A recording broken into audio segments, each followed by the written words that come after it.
Welcome, family. Good to see you. Good to see you. Good morning. I can notice a couple of things that have changed since last year.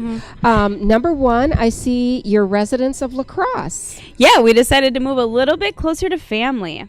Okay, and a little bit closer to the clinic because last year we had a little incident on the way here, running a little bit behind, and maybe some of La Crosse's finest stopped you a little bit and Quite possibly. maybe questioned Dad's heavy foot. I'm not sure. Or were you driving? No, not me. Oh, okay. All Not right. me. And Was then me. the second thing I noticed, Maverick wasn't with us last year, and here we have baby Maverick. Congratulations, you guys. Thanks. Piper, congratulations on your new little baby brother. And like big sister, like little brother, decided to enter the world a little earlier. He did. Not quite as early. He came at 36 weeks. So when they said that he was a preemie at 6 pounds, it seemed a little silly because we know preemies. And You do. And let's talk about this preemie. Miss Piper Yes. came into the world. Let's just go and start us from the beginning because Sure. I love to hear the story, but there's a lot of people listening that don't know the story. Yeah. So Piper, we had a normal pregnancy. Everything was going fine. And one morning I just felt a little off and hoping, it's nothing. And we came in and they checked me and they said, we're headed up to labor and delivery. And thinking to myself, wait, we can't because I'm You only were just 24 in there weeks. for a check. I was actually teaching. I was at school and I Oh. felt off. Oh, so of course we're Yes. working, Yep, not feeling yep. quite right. So I said, I'm just going to go to the doctor to get checked out. I'll be back in a couple hours. So we went to the doctor. They checked me and we were not going to be leaving.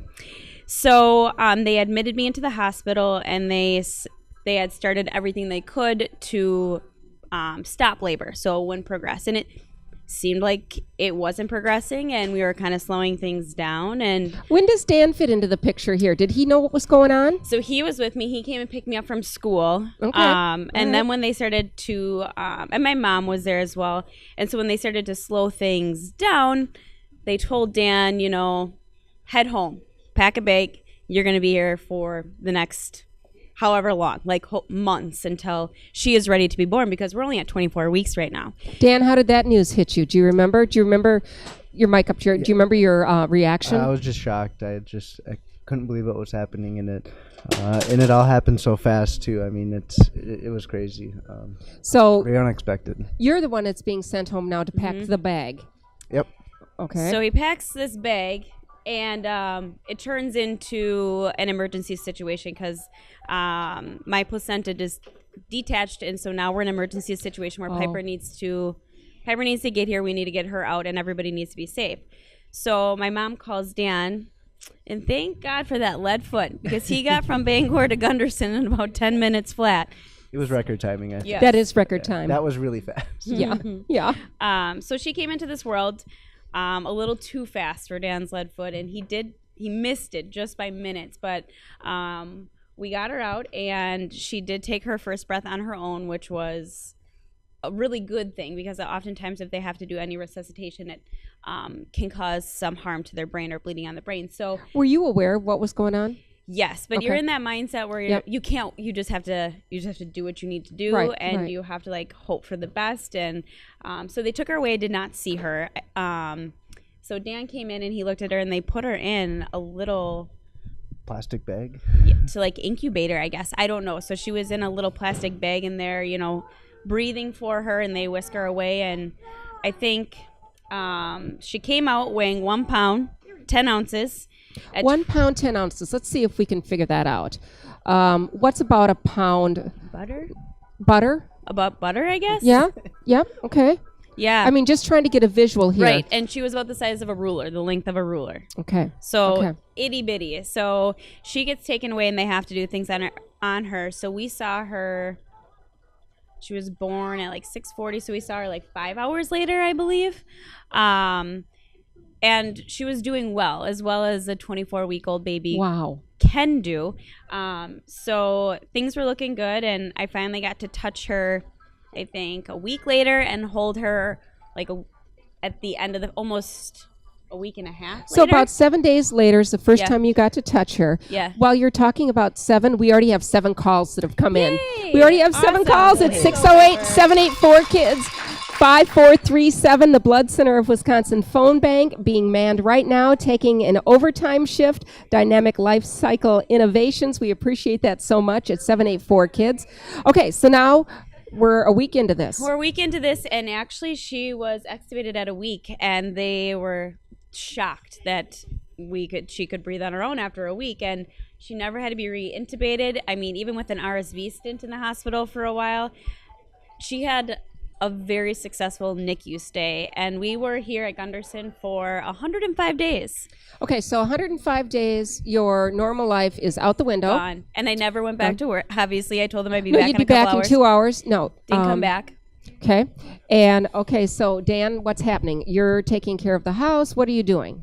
Are you still working? Yep. Yeah, I was still working and just trying to keep the house together and getting here as much as I can as well. So between work, coming here, trying to keep the house together, it was a pretty hectic time, I should say. And at this time, he was working in Canada. So he was flying to Canada the week and then coming Of home. course you were. Yeah. Yeah, because we'd be working in another country while this was going on. Yeah. Gotta make Okay. it easy, right? Yeah. Okay. Yeah. So we came here every day, multiple times a day, and especially when she started nursing and eating, then I was living here. Right. So, yeah, there's balloons. She likes the balloons, Heather. Yeah. We'll get it maybe later. How about? So Children's Miracle Network really helped out with gas, because at the time we were living in Bangor. So to drive back and forth, I think we put about 10,000 miles on our cars. Oh, you had to. So it was really nice not to have to worry about the gas and how we're gonna, filling up our tank all the time. So they really stepped in there, and food you need to eat. And you forget that. You forget, and the nurses and stuff are so kind to remind you that these services are available for you to help you out and make it a little bit easier here. And it seems like a small thing, and it's not. Yeah. Oh, for sure. Yes. It is a big deal. Mm-hmm. So today we have 7 babies in the NICU. Thursday, I think there was 4. Yesterday, there were 6. Now there's 7. There's 7 little babies up there. But now we have 8 calls that have come in. Yay! We have 8 calls at 784-KIDS, 5437. It's the Children's Miracle Network Radiothon on a Saturday morning, visiting with the Gentry family, talking all about Piper, who is 2 now? She's two and a half. 2. Yeah. I was going to say. Yep. Got to be getting close to Yeah, 2 and a she half is. here. Yep. Okay, so now we're 9 calls. They just keep coming up. awesome. I just keep updating you guys. Yay. All right, so running back and forth. So You're now we're living. running back You and are forth. seriously Yes, living you here. have to live there, especially when she starts eating. That was like our last hurdle to come home, and that is. So you had to wait until they said, "Okay, you guys can go now." So she's got to breathe on her own, not have a spell of like choking and not breathing. well, all of these things. Right, so everything's got to be working, and so we finally were able to come home Father's Day weekend, which was an awesome present for Dan, for her to come home. And she's been healthy ever since we came home. Were you nervous the first night home? Scared Do you to remember? Do you remember the first? Now this is Father's Day weekend. Which You're was bringing. a great gift. Well, it is a Best great gift. ever. You're bringing baby Piper home, and for the first, how many 2 months of her life? I've lost track. How old was she when you guys actually came home? She was over 3 months.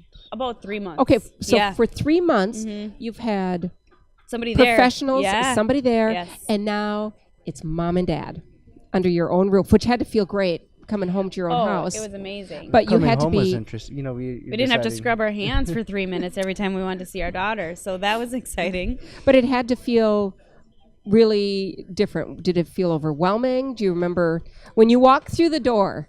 Yeah, I think we said, "What do we do now?" Yeah. What do we do Because you've now? always had somebody to go to to refer back to if something happens. And the cool thing about Gunderson is you become good friends with those nurses and those doctors that have helped you along the way. So, we've stayed in contact with them. So it was always nice that if I really did need something, I could always, message them or text them and kind of ask for their help too. And the NICU was awesome until we had our doctor all set up. They're like, give us a call if anything happens. We're here for you still. So it was nice to still have that safety net as we're at home trying to manage this by ourselves. Was there multiple doctor appointments that happened? We go to the doctor. We went to the doctor quite often, and now she goes to the doctor I don't know, about once a year for her NICU follow-ups, where they kind of test all of her like gross motor and fine motor skills and all of that stuff to see where she is. And she just had one this summer, and How did that go? cognitively she's right where she needs to be, and everything's a-okay. We are so blessed, like beyond belief, that there is absolutely nothing wrong with that little girl at all. So When you look at that little girl looks like a 2.5-year-old. yeah. Yep. That she is. Yep. So now we have little brother.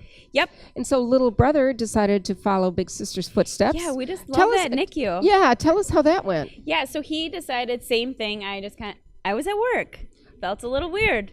So it was the first day of school, actually, and The first day of school. Yep. Great. So I went and got checked in.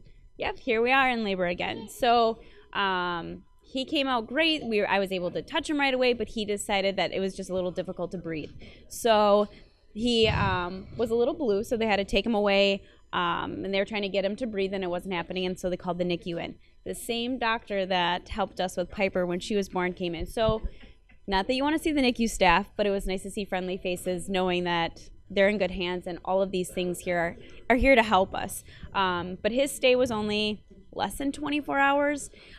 We did have to come back because he was jaundiced, so we actually were home for about a day, and then we had to come back. So we're here like basically a week with him. And again, the Children's Miracle Network stepped up, and we had meals because we were just sitting, waiting for his bilirubin levels to go down, and all you can do is sit and wait. So we were able to eat while we were here due to that.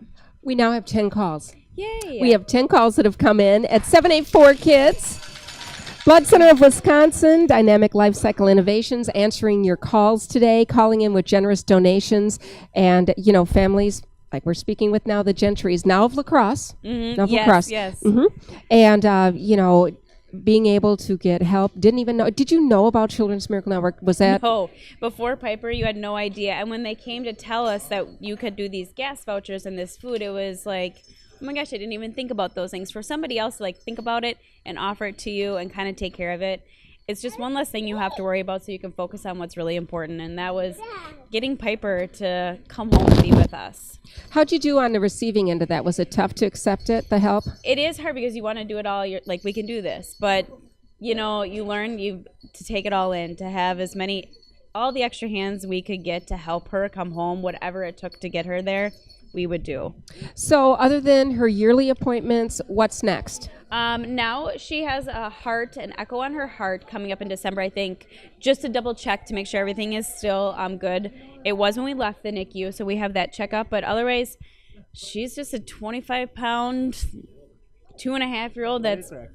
She lives up to that Pistol Piper name 110%. She certainly does. Are you nervous when you have to go in for these, even though they're yearly checks? Do you get nervous about that? I do. The NICU ones, I always am curious to see if she's kind of... Does it kind of take you back? Do you go back in your mind? And the doctor, too, they're always like, you have no idea. Like, we usually don't give this kind of news for a child who was born at 24 weeks. Usually we have to refer them for something, for some extra help or support. And so far we've been lucky not to need any of that. So, are you thinking about preschool? What are you thinking about? Yep. So right now she is at daycare with my mom, which is wonderful. And there's some other little kids there. But yeah, I think so. Having her go to school seems like a really crazy thing right now. But she's approaching, I don't know if we'll do 3K or 4K, but yeah, it's coming up quickly. It is, and it's amazing. Time flies. Time flies. Yes, I mean, it goes really. very fast. I mean, you just can't even, Nope. When we saw you guys last year, we just didn't even know that baby Maverick would be here sitting on the couch with us. No. And that's a true blessing. It's a blessing. We have 12 calls that came in. Hey, that's awesome. 12 calls. 12 Thank calls. you. And we thank everybody so much listening to the Children's Miracle Network Hospital's Radiothon. And what we'd like to do is make sure you guys stay in touch with us. Absolutely. Because we want to know what's happening with your Yes. family. Thank you for taking time on a Saturday and rounding everybody up. Oh, yeah. It's not an easy task No, these days. it is not. It's organized chaos. It is, Now that you absolutely. have your new little Yes. beautiful baby boy, congratulations. Thank you. So good to see you Thank you. guys. Good to see you guys. Thank you so much. And thank you. You're listening to the Children's Miracle Network Hospital Radiothon, a service of the La Crosse Media Group.